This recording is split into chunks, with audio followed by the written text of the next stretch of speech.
back to my channel.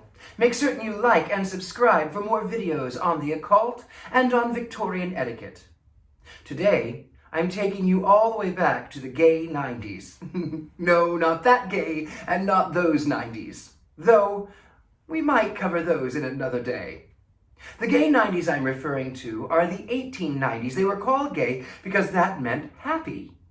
And oh, how they were happy, because there were so many inventions that were coming out that made the Victorian life so much easier. The electric light bulb, the telephone, toilet paper. I know that comes in handy now for all of you stuck at home. Well, enough about that rather obscene topic.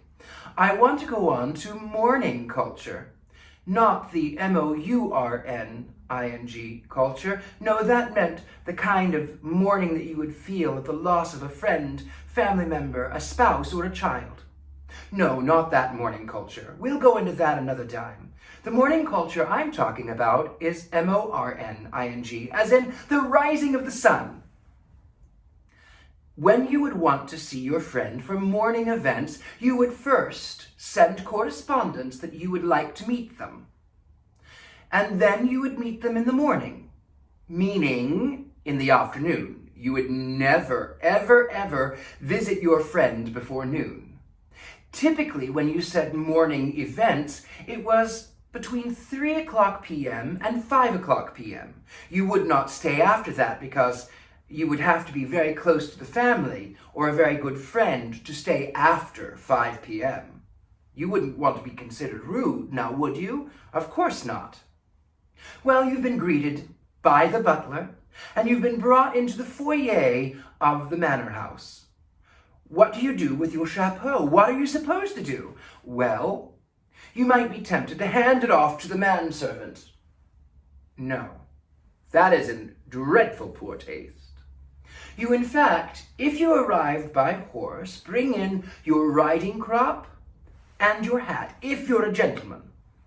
Now, many people would be tempted to place their hat next to them on the sofa or the chair, but that would be also really bad taste.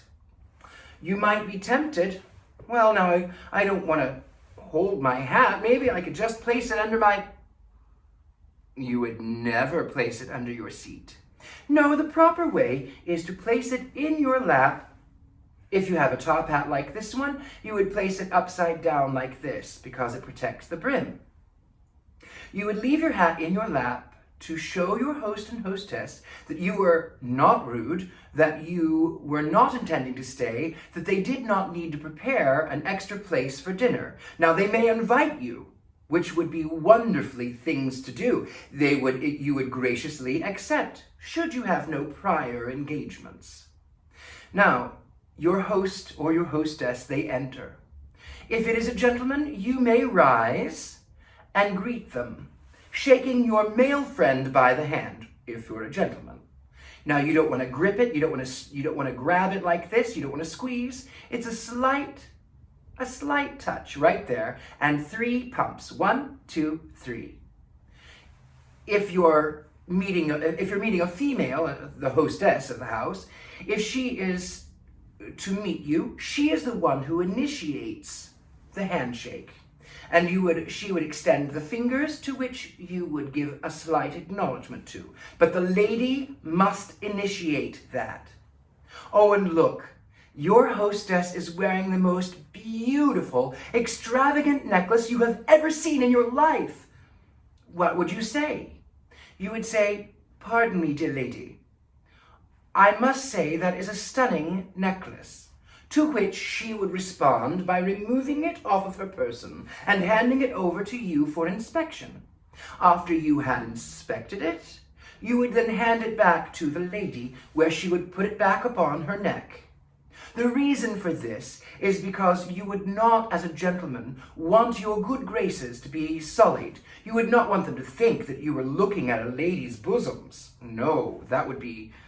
You also would not want to objectify the lady of the house, which is, of course, rules that may and should be translated into modern etiquette.